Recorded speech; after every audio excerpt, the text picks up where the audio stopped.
The sound of that hotel door still haunts me. When it clicked open under my hand, I felt my stomach drop to the floor. I wasn't supposed to be there. Daniel told me he was traveling for work. Lila, my best friend, had canceled our brunch that morning, claiming she was drowning in emails. But my instincts whispered, something isn't right. So I followed the whispers. I drove across town, my hands trembling on the steering wheel, my heart thudding so loud I could barely hear the traffic. Every mile I told myself, May, you're crazy. You're paranoid. You're going to humiliate yourself. But when I opened that door, the truth was waiting. Daniel, my fiancé, the man who had promised me forever. Lila, the girl I'd called my sister since high school. Together, laughing, tangled in a way that left no room for excuses. For a second, time froze. My body felt too heavy to move, yet too hollow to stand. And then Lila gasped, dragging a sheet over herself, whispering, May, it's not what it looks like. But it was. That moment carved a scar across my soul, and I swore then and there they would pay for what they'd done. To understand the depth of that betrayal,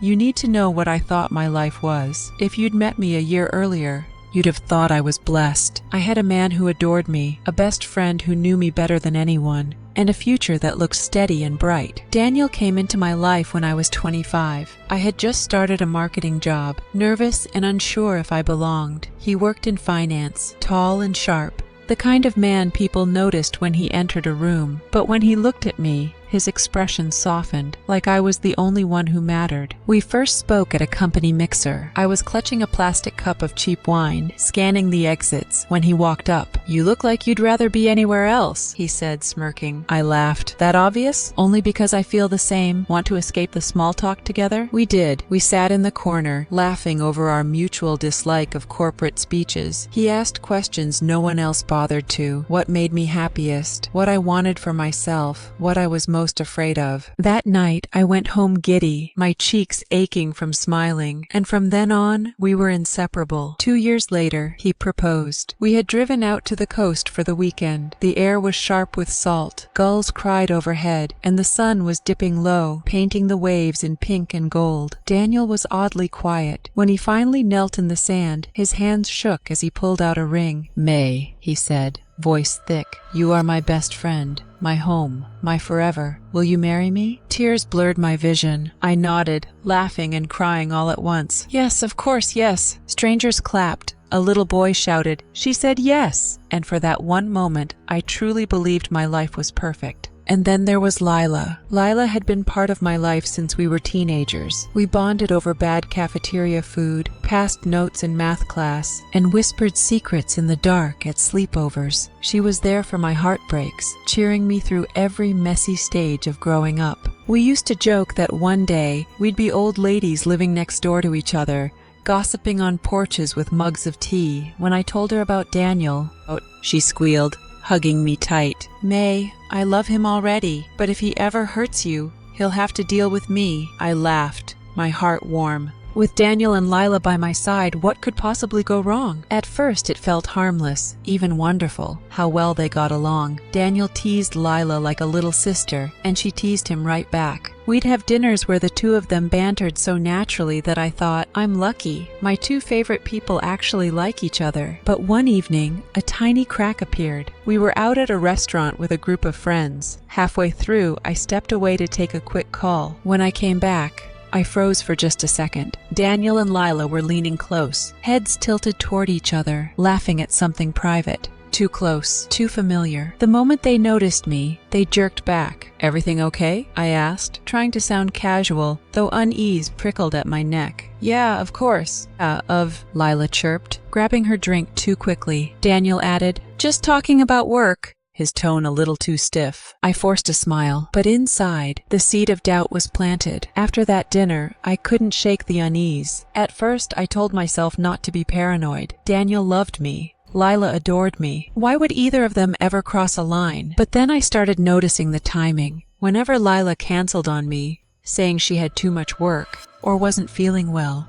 Daniel suddenly had a late night at the office. It happened once, then twice, then again. Coincidence? Maybe. But the pattern gnawed at me. One Saturday, I asked Lila to go wedding dress shopping. It was supposed to be a big moment, just the two of us, laughing and crying as I tried on gowns. She sighed, apologetic, and said, "May, I can't. Huge deadline. I'll make it up to you, I promise." I forced a smile. Of course I understand. That night, Daniel came home late. His tie was stuffed into his pocket, his shirt wrinkled, his hair mussed like he'd been running his hands through it. When he leaned down to kiss me, my stomach lurched, because I recognized the faint, sweet perfume clinging to his clothes, Lila's perfume. I froze. My mind screamed at me, but my lips only managed, "Rough day?" "Yeah, traffic was awful," he muttered, eyes sliding away as he hurried into the shower. I stood there alone, twisting my engagement ring, feeling the walls of our home closing in. After that, nights became unbearable. I would lie awake, Daniel's steady breathing beside me, my mind racing. I started noticing how he kept his phone face down on the nightstand, how he carried it into the bathroom, even when he was just brushing his teeth. Once half asleep, I reached for it, desperate for answers. But the fear stopped me, because if I found something, what then? Sometimes I'd pick up my own phone, thumb hovering over Lila's contact. I wanted to call her, to demand the truth, to scream until she broke. But then I'd remember all the years we'd spent together, all the promises whispered in the dark. I couldn't bring myself to believe she'd betray me. And so I turned the suspicion inward. Maybe I'm imagining things. Maybe I'm stressed from the wedding planning. Maybe I'm overanalyzing because I'm scared of being happy. I told myself stories to soothe the ache, because facing the truth felt like staring into a pit I'd never climb out of. But my body knew better. My chest was constantly tight. My stomach churned at every excuse,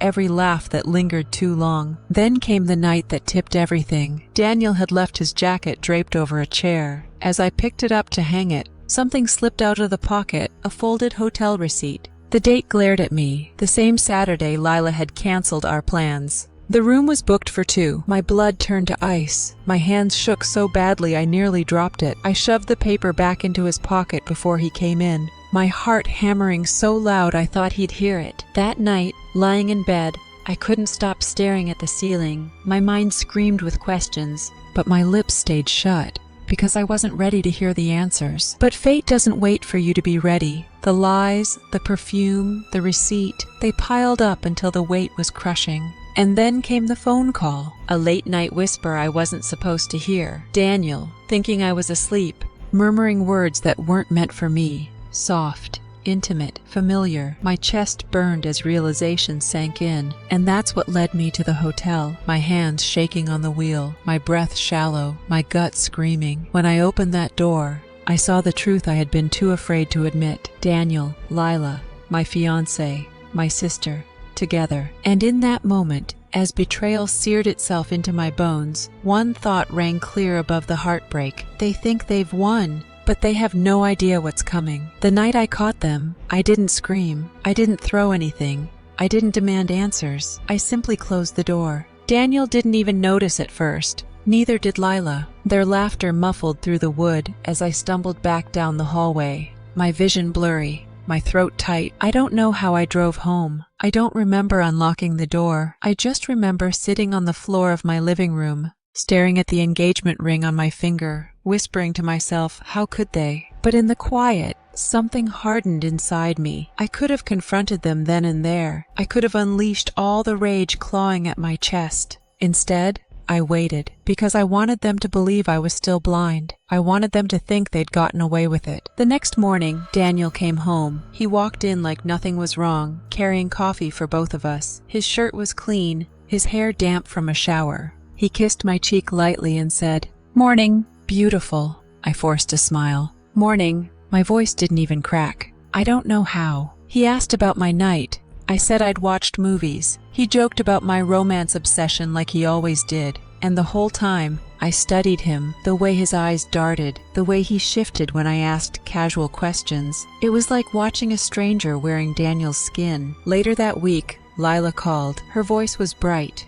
Too bright. "May, how are you? Can we hang out soon? I feel like I haven't seen you in forever." I almost laughed. Forever? She'd been with my fiancé the night before. But I said, "Yeah, maybe this weekend." She exhaled with relief, like I'd passed some test. I imagined her pacing in her apartment, biting her nails, wondering if I knew. The irony burned. The longer I stayed silent, the more they slipped. Daniel started coming home late more often, but sometimes he forgot his stories. One night he said he'd been with coworkers at a bar. The next day, he swore he'd been working late at the office. When I asked casually what he'd ordered at the bar, he froze, then muttered, beer. Daniel hated beer. He always ordered whiskey. And Lila, she began avoiding eye contact when we met in person. She'd fidget with her phone, laugh at the wrong moments, ask about Daniel too eagerly. Once, she let something slip. She mentioned a movie Daniel had loved recently, but it was one I knew I hadn't watched with him. The silence that followed was deafening. Every night, I lay awake, torn. One side of me screamed to confront them,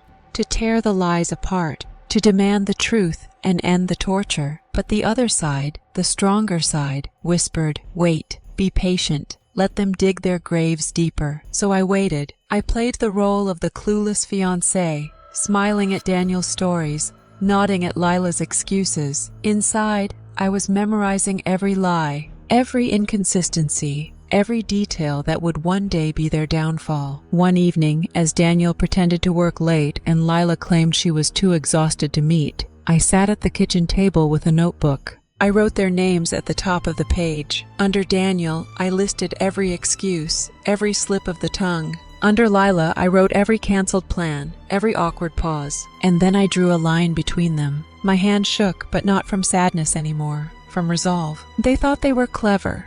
They thought I was naive. But I wasn't broken. I was calculating. And for the first time since I opened that hotel door, I almost smiled. Because I knew their price was coming due. Once I started writing things down, I couldn't stop. Every time Daniel came home late, I marked the time. Every time Lila canceled, I logged the excuse. When their stories overlapped, I underlined it twice. It felt like building a puzzle, one lie at a time. At first, the entries were small, but within weeks, my journal pages were filled with red ink and jagged notes. Perfume on jacket, contradicting alibis, texts at midnight, hotel receipt. I wasn't crazy. I wasn't paranoid. The evidence was mounting in my own handwriting. One night, Daniel left his phone unattended on the counter while he showered. My heart pounded as I glanced at it, telling myself, "Don't look. May, don't stoop that low." Then it buzzed. A message flashed across the screen, from Lila. "Same time tomorrow? Can't wait." I didn't unlock it.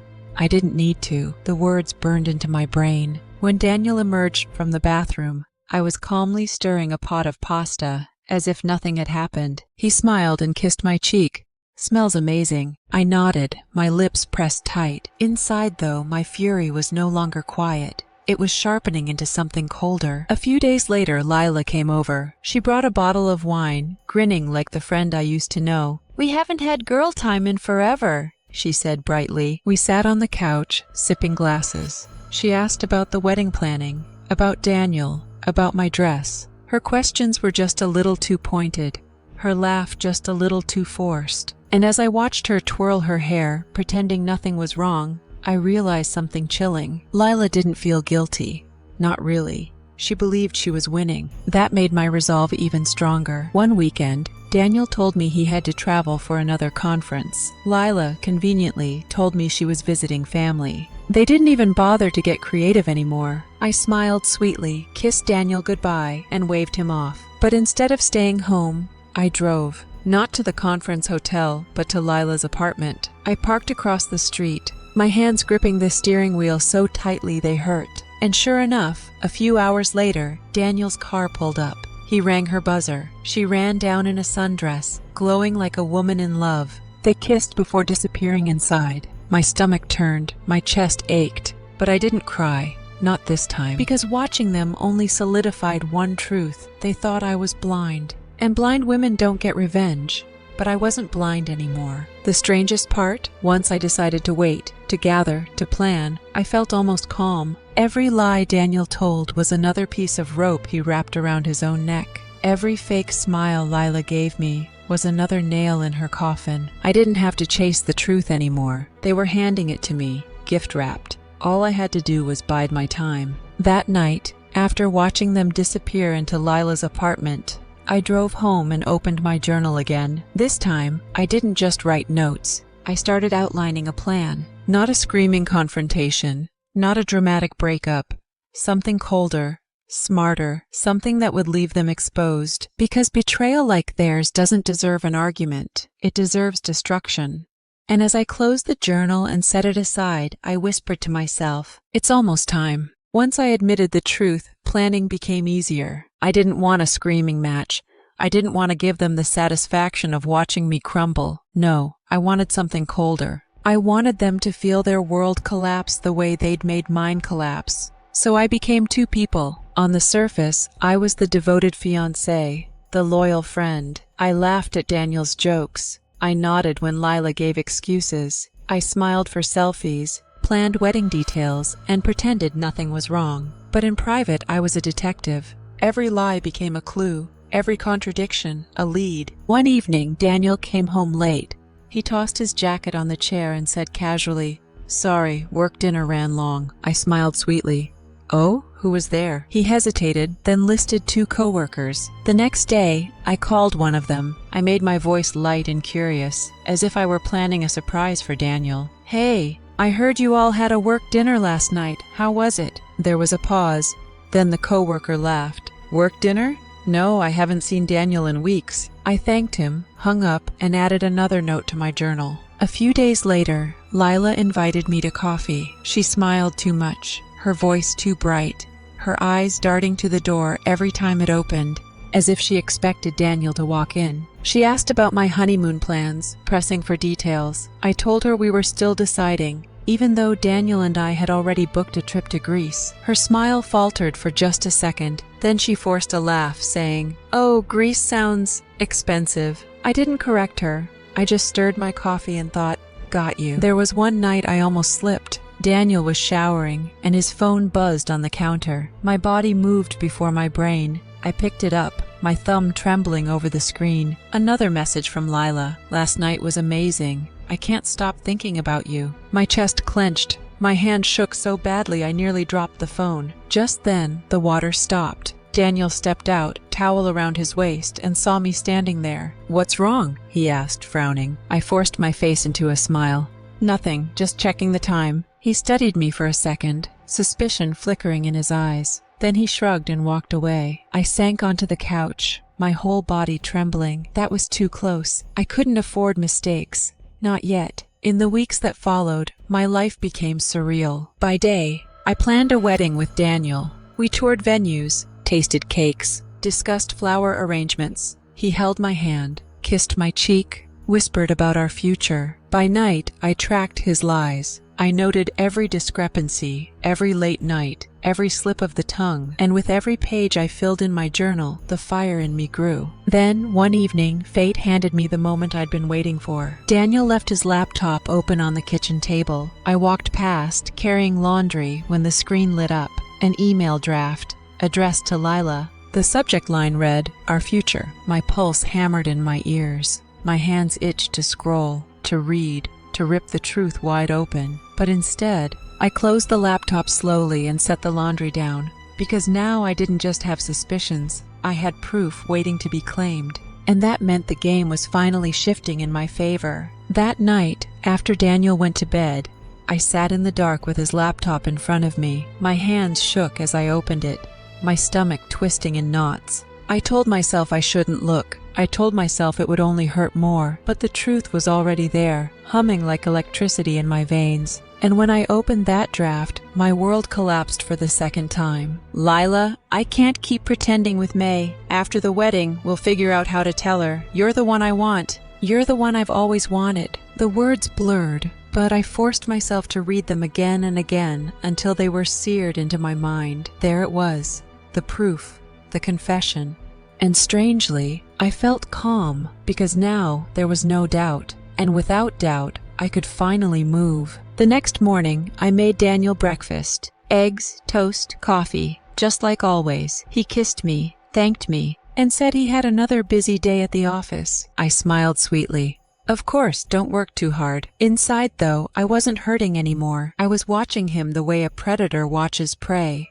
Because now the power was shifting. That afternoon I called Lila. "Hey," I said lightly, "Are you free tonight? I thought maybe we could do dinner." There was a long pause on her end. Then she stammered, "Oh, I can't. Work thing. Rain check?" Her voice cracked on the last word.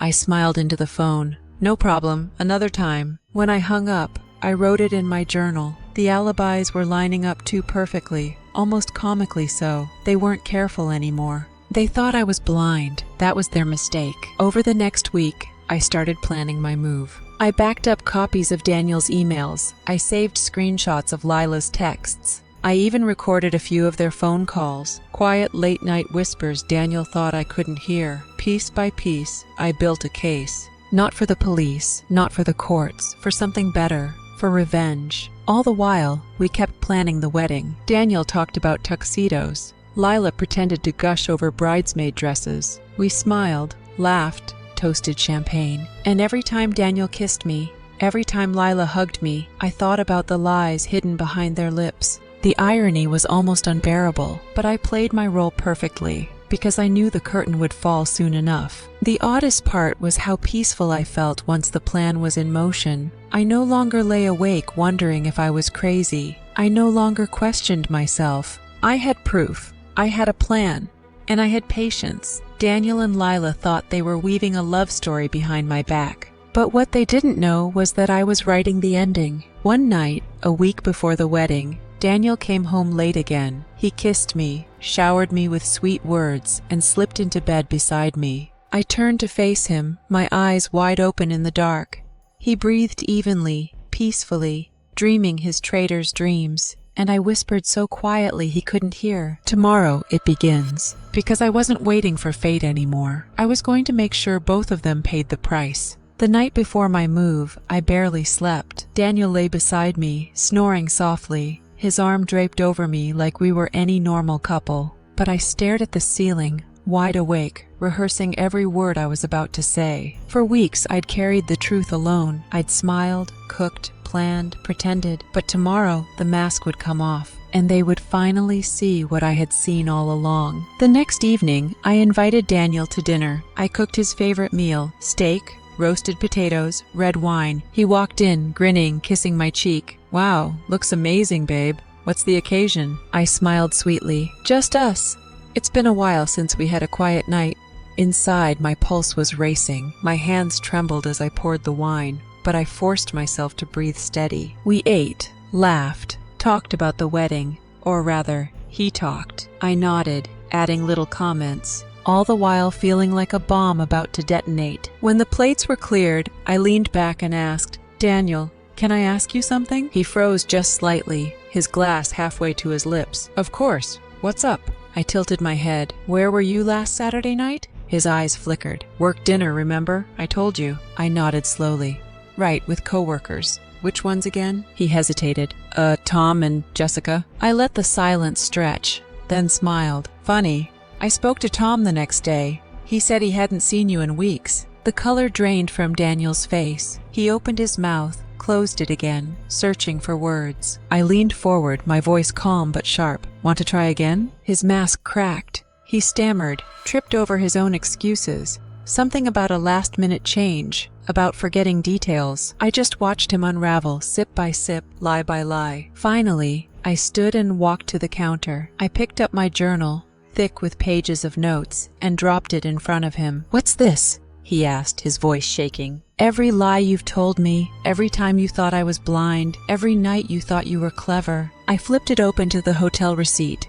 His eyes widened. Then to the screenshot of Lila's texts. His mouth fell open. Then to the email, our future. His face crumpled. "May," he whispered, reaching for my hand. "I can explain." I jerked back, my voice sharp. "Explain? What's left to explain, Daniel? You were going to marry me while planning your life with her." His eyes filled with tears. "It was a mistake." I laughed bitterly. "A mistake? You don't accidentally write love letters. You don't trip and fall into bed with my best friend." He buried his face in his hands. "I didn't want to hurt you." My voice dropped, ice cold. "But you did. And now you're going to feel what betrayal tastes like." At that moment, the front door opened. Lila walked in, holding a bottle of wine, smiling like she had no idea what was waiting. "Surprise! Thought I'd join you two?"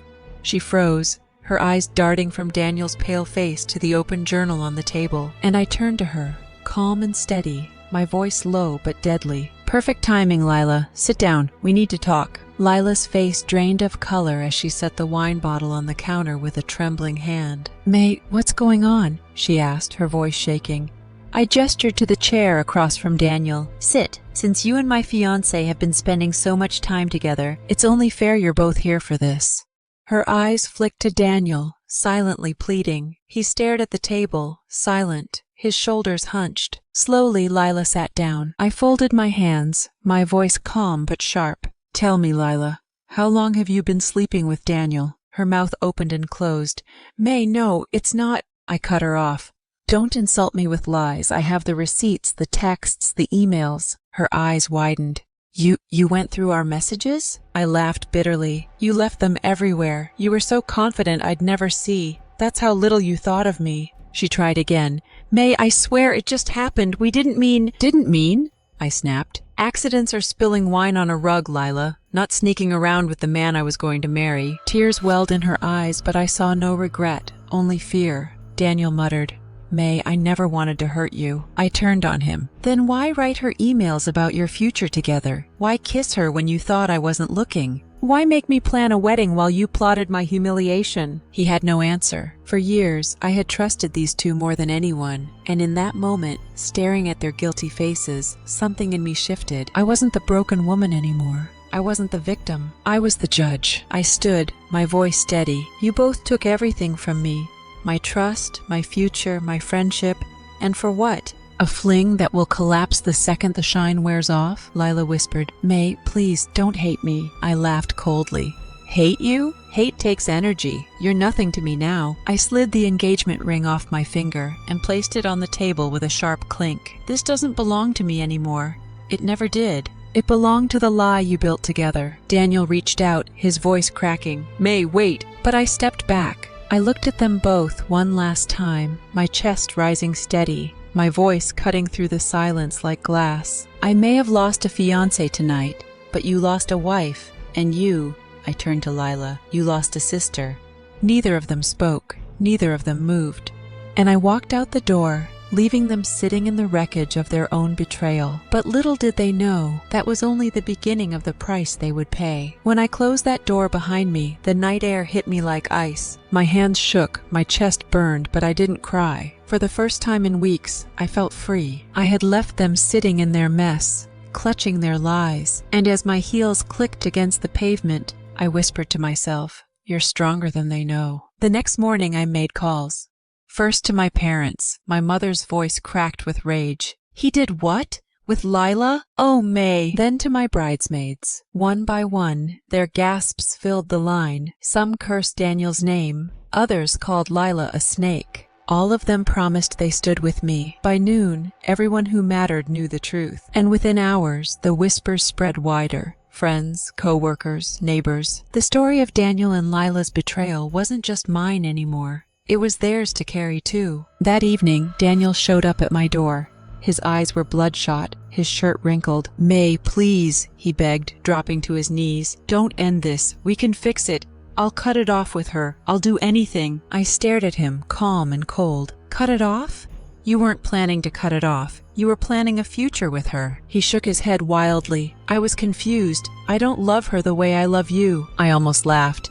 "If that's love, Daniel, I'd rather have nothing." And I closed the door in his face. 2 days later, Lila called. Her voice trembled. "May, can we please talk? You don't understand." "I understand perfectly," I cut in. "You betrayed me. End of story." Tears filled her voice. "I didn't mean for it to happen. Daniel came to me. I snapped. You had a choice. Every single time you chose him over me. That's not an accident, Lila. That's who you are." There was silence. Then a soft, broken whisper. "Everyone hates me now. They won't stop calling me a homewrecker." I almost pitied her. Almost. But then I remembered the perfume on Daniel's shirt, the texts, the lies, and my pity turned to steel. "You earned it," I said, and hung up. With every day that passed, I felt lighter. Yes, my heart still ached. Yes, the betrayal still burned. But with each step away from them, I found myself again. I went back to yoga, to painting, to dinners with friends who truly loved me. I laughed again. Real laughter. the kind that isn't hiding anything. And every time I caught my reflection in the mirror, I saw someone new, someone stronger, sharper, unbreakable. Then, one morning, a friend sent me a screenshot. It was Daniel's company website. His promotion, the one he'd been bragging about for months, had been rescinded. Rumors were swirling about unprofessional conduct. The same day, I saw Lila at the grocery store. Her hair messy, her eyes hollow, her shoulders slumped under the weight of whispers that followed her down every aisle. As I watched her flee the store, cheeks burning with shame, I realized something. I didn't have to destroy them. They were destroying themselves, and karma was only just getting started. Over the next few weeks, karma did the work I didn't have to. Daniel's co-workers found out about the affair, not from me, but from his own sloppy mistakes. Word spread that he'd been sneaking around with my best friend while planning a wedding. His reputation tanked. Clients pulled back. Promotions vanished. He went from being the golden boy of the office to the man people whispered about in hallways. And Lila? She couldn't escape the whispers either. Our mutual friends cut her off. She stopped showing up to gatherings. People who used to adore her crossed the street to avoid her. The life she had built on lies was crumbling. One night, Daniel showed up again, standing outside my apartment in the rain. "May," he begged, his voice hoarse, "I've lost everything. Please, give me another chance. We can start over." I looked at him through the glass door, his suit soaked, his eyes desperate. For a moment, I saw the man I had once loved, the man who had made me laugh, who had knelt on a beach with shaking hands and asked me to be his forever. But then I remembered the hotel door, the perfume, the emails, the lies, and I shook my head. "You didn't just lose me, Daniel. You threw me away." I closed the curtain, leaving him alone in the storm. A week later, I got a message from Lila's sister. "She's not doing well," it read. "She says she made the biggest mistake of her life." For a moment, I felt a pang of sympathy. Lila had been my sister once, in everything but blood, but betrayal like hers carves too deep. I typed a simple reply. I hope she learns from it, and that was all. Because I didn't owe her my comfort anymore. As their lives unraveled, mine began again.